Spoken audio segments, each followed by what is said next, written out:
السلام علیکم dear readers and listeners, امید ہے آپ سب بخیر و عافیت ہوں گے and welcome to my YouTube channel HSO library Hina Shahid official.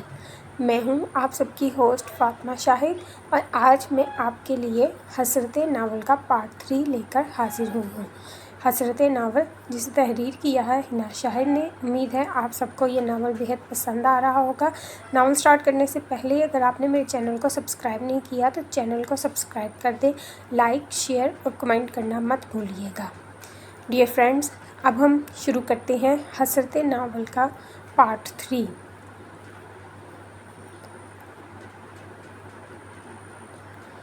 کرنا آنکھوں کا یقین دنیا کی صورت اور ہے، زندگی کے ذرے ذرے کی حقیقت اور ہے۔ دبئی کی رنگینیاں اور پر رونق ماحول میں انسان گم سا ہو کر رہ جاتا ہے۔ آنکھوں کو وا کرنے والی روشنیاں ایک لمحے کے لیے اسے ستاروں کا گما دیتی ہیں۔ اس خوبصورت شہر کا ہر کونا حد درجہ خوبصورت اور زندگی سے بھرپور تھا۔ آئمہ اور عاشر بھی اس خوبصورت شہر کے عین وسط میں بنے اسٹریٹ کارنر میں بیٹھے تھے، بلیک کافی کے مزے لیتے ہوئے۔ عاشر کے منہ سے نکلی ہوئی بات نے آئمہ کو یکدم ہی چونکا دیا اور وہ حیرت زدہ ہو گئی۔ میں تم سے شادی کرنا چاہتا ہوں۔ عاشر کا انداز انتہائی سنجیدہ تھا اور چہرے پر نیم مسکراہٹ، لیکن دوسری جانب بیٹھی آئمہ کے تو ہوش اڑ گئے تھے۔ پہلے تو اسے کچھ سمجھ نہ آیا، پھر کچھ لمحے خاموش رہنے کے بعد وہ پر اعتماد انداز میں بولی، کیا مطلب ہے اس بات کا؟ اس کا انداز استفہامیہ تھا اور لہجے میں حد درجہ بے اعتنائی تھی، جبکہ آئمہ کے سوال نے اس بار اسے حیرت میں مبتلا کر دیا تھا۔ میں نے ایسی بھی کوئی مشکل بات نہیں کی۔ کافی کا گرم گرم کپ میز پر رکھتے ہوئے وہ حیرت سے گویا ہوا، ہاں لیکن شاید یہ میرے لیے بہت مشکل کام ہے اور ایسی ہی مشکل بات ہے جو مجھ جیسی کسی بھی لڑکی کی سمجھ میں کبھی بھی نہیں آ سکتی۔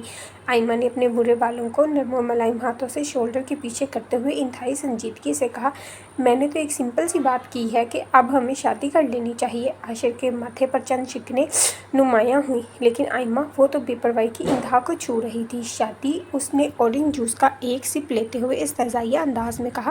عاشر کو یوں محسوس ہوا جیسے آئمہ اس کا تمسخر اڑا رہی ہو۔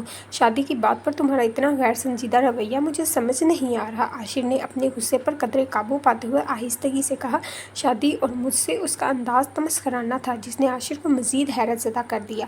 میں تم سے محبت کرتا ہوں اور تم بھی یقیناً مجھ سے محبت کرتی ہو۔ مجھے لگتا ہے اب ہمیں شادی کر لینی چاہیے، یقیناً ہم ایک خوشگوار زندگی گزاریں گے۔ عاشر نے وضاحت دیتے ہوئے ایک اچھی زندگی کا خواب بنا تھا اور اسے یقین دلانے کی کوشش کرتے ہوئے پر اعتماد لہجے میں بولا تھا، جس پر آئمہ نے ایک زوردار قہقہہ لگایا اور نہایت نخوت سے بولی، مسٹر عاشر، ہم جیسی لڑکیاں صرف افیئر کرنے کے لیے، گھومنے پھرنے کے لیے اور چل کرنے کے لیے ہوتی ہیں۔ یہ شادی کرنا، ریلیشن نبھانا اور تم جیسے مردوں کو برداشت کرنا ہمارے بس میں نہیں ہے۔ آئمہ کے چہرے پر تمسخرانہ ہنسی تھی جس نے عاشر کو مزید حیرت زدہ کر دیا تھا۔ وہ بخلاہٹ کا شکار ہو گیا تھا۔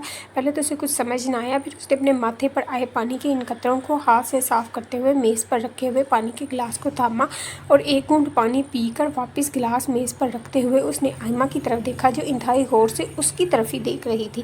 پھر عاشر نے نہایت تحمل برتتے ہوئے بات شروع کی، کیا مطلب ہے تمہاری بات کا؟ تم کہنا کیا چاہتی ہو؟ عاشر کے چہرے پر سنجیدگی کے تاثرات واضح دکھائی دے رہے تھے۔ مطلب صاف ہے، میں تم سے شادی نہیں کر سکتی، بلکہ میں تو کسی کے ساتھ بھی شادی نہیں کر سکتی، آئمہ نے جھٹ سے جواب دیا۔ پھر کچھ لمحے خاموش رہنے کے بعد گویا ہوئی، جبکہ عاشر وہ تو اس کے انداز کو دیکھ کر خاموش بت بنا بیٹھا تھا اور آئمہ کی جانب ٹکٹکی باندھے دیکھے جا رہا تھا۔ گھومنا پھرنا، مزہ کرنا، تم جیسے مردوں کے لیے تفریح کا سامان کرنا، گفٹ لینا اور عیش کرنا، بس یہی ہماری زندگی ہے۔ آج تم ہو، کل کوئی اور اس کے بعد کوئی اور ہوگا، بس یہی ہے میری اور میرے ساتھ رہنے والی ہر لڑکی کی زندگی۔ آئمہ جس بہادری کے ساتھ اپنی حقیقت بیان کر رہی تھی، بغیر کسی ڈر اور خوف کے، وہیں عاشر کو خود بھی معلوم نہیں تھا کہ اس میں اس قدر برداشت کہاں سے آ گئی ہے جو وہ خاموشی سے آئمہ کی ساری صفاقانہ باتیں سن رہا تھا۔ تم جیسے مردوں کو اشنا جیسی بیویاں ہی برداشت کر سکتی ہیں، بڑا ظرف ہے تمہاری بیوی کا، میں تو حیران ہوں، داد دینی چاہیے تمہاری بیوی کو۔